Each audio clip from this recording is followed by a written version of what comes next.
কে করেছিলেন এই দুর্গাপুজো? কবে হয়েছিল বাংলায় প্রথমবার দুর্গাপুজো? তার বাড়িতে হয়েছিল প্রথম বাংলায় দুর্গাপুজো।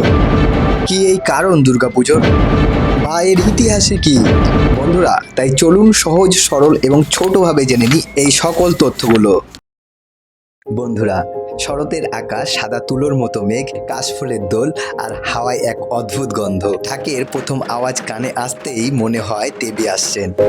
কিন্তু আপনারা কি জানেন বন্ধুরা, এই দুর্গাপুজো শুধু আনন্দ নয়, এর রয়েছে হাজার বছরের ইতিহাস, পুরাণের গহীনে লুকিয়ে থাকা এক রহস্য আর মানুষের বিশ্বাসের এক বিস্ময়কর গল্প শুরু হয় বন্ধুরা বহু বছর আগে। তখন পৃথিবীতে এক অসুর রাজা রাজত্ব করত, মহিষাসুর। ব্রহ্মার কঠোর তপস্যা করে সে এমন বর পেয়েছিল যে দেবতা, দানব কিংবা মানুষ কেউ তাকে হত্যা করতে পারবে না। মহিষাসুরের অত্যাচারে দেবতাগণ স্বর্গ ছেড়ে পালাতে বাধ্য হলেন। চারিদিকে অন্ধকার, আতঙ্ক আর ধ্বংস নেমে এলো। বন্ধুরা, তখনই ঘটলো সেই অলৌকিক ঘটনা। ব্রহ্মা, বিষ্ণু আর মহেশ, তিন মহাদেব তাদের শক্তি একত্র করলেন। সেই মিলিত শক্তি থেকে জন্ম নিল এক মহাশক্তি দেবী দুর্গা। 10 ভুজা সিংহবাহিনী, হাতে ত্রিশূল, চক্র, তলোয়ার, ধনুক আর নানা দেবাস্ত্র। তিনি ছিলেন অজয়ের দেবী। শুরু হলো মহাযুদ্ধ। 9 রাত আর 10 দিন ধরে।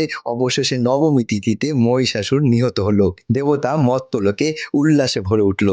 সেই থেকেই এই দুর্গাপুজো হলো শুভের জয় আর অশুভ বিনাশের প্রতীক। বন্ধুরা, তবে আজ যে শরতের পূজা আমরা করি তার গল্প আলাদা। প্রাচীনকালে দুর্গাপুজো হতো শরৎকালে, যাকে বলা হতো বাসন্তিকা পূজা। কিংবদন্তি আছে রাজা রামচন্দ্র শরৎকালে অকাল বোধন করেছিলেন, অর্থাৎ অকালেই মা দুর্গাকে আহ্বান করেছিলেন মহিষাসুরের বিরুদ্ধে যুদ্ধের আগেই। সেই থেকে শরৎকালে দুর্গাপূজা জনপ্রিয় হয়ে ওঠে। ইতিহাস বলছে বাংলার প্রথম রাজকীয় দুর্গাপূজার আয়োজন হয় 1580 সালের দিকে নদিয়ার রাজা কংসনারায়ণের রাজবাড়িতে।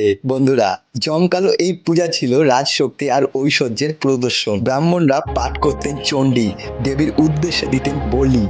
হতো বিশাল আয়োজন। পলাশীর যুদ্ধের পর জমিদাররা, ধনী বাবুরা নিজেদের ঐশ্বর্য দেখানোর জন্য প্রতিযোগিতার মতো দুর্গাপুজো করতেন, যাকে বলা হতো বাবুদের পূজা। বন্ধুরা, কিন্তু দুর্গাপুজোর আসল রূপ বদলাতে শুরু করে 1800 দশকের শেষ দিকে। হুগলির গুপ্তিপাড়ায় স্থানীয় লোকেরা মিলে প্রথম বারোয়ারি পুজো শুরু করে। আর সেখান থেকেই শুরু হলো জনগণের দুর্গাপুজো। আর 20 দশকের শুরুতে, প্রায় 1910 সালের পর থেকে কলকাতার বিভিন্ন পাড়ায় শুরু হলো সর্বজননী দুর্গাপুজো। অর্থাৎ এখন পুজো আর শুধু রাজা বা জমিদারদের প্রাঙ্গণে নয়, সাধারণ মানুষ গোটা পাড়া মিলে আয়োজন করতে লাগলো দেবী দুর্গার পুজো। বন্ধুরা, তারপর থেকে দুর্গাপুজো হয়ে উঠল বাঙালির সর্বশ্রেষ্ঠ উৎসব। আজ এটি শুধু পুজো নয়, এটি শিল্পের মেলবন্ধন। বিশাল থিম, প্যান্ডেল, আলোকসজ্জা, সাংস্কৃতিক অনুষ্ঠান, নাটক, গান, সব মিলিয়ে এটি এক মহা উৎসব। বন্ধুরা, 2021 সালে ইউনেস্কো দুর্গাপূজাকে বিশ্ব ঐতিহ্যের মর্যাদা দিয়েছে। এটি এখন কেবল বাংলার নয়, সারা বিশ্বের বাঙালির গর্ব। দুর্গাপূজার ইতিহাস তাই এক যাত্রাপথ। পুরাণ থেকে শুরু করে রাজপ্রাসাদ, রাজপ্রাসাদ থেকে জমিদার বাড়ি, আর জমিদার বাড়ি থেকে পাড়ার মোড়। যখন শারদীয়া হাওয়া ঢাকের শব্দ ভেসে আসে, আমরা সবাই একসাথে মনে মনে অনুভব করি দেবী আসছেন। তিনি আসেন শুধু অসুর বিনাশের জন্য নয়, আমাদের জীবনের অন্ধকার কাটাতে, মনকে আলোকিত করতে। প্রতি বছর তাই আমরা তাকে আহ্বান করি, তাকে বরণ করি, তাকে বিদায় দিই চোখ ভিজিয়ে। বন্ধুরা, আবার অপেক্ষা করি পরের বছরের জন্য। দুর্গাপুজো তাই শুধু একটি উৎসব নয়, এটি বাঙালির আত্মার সঙ্গে জড়িয়ে থাকে এক চিরন্তর গল্প।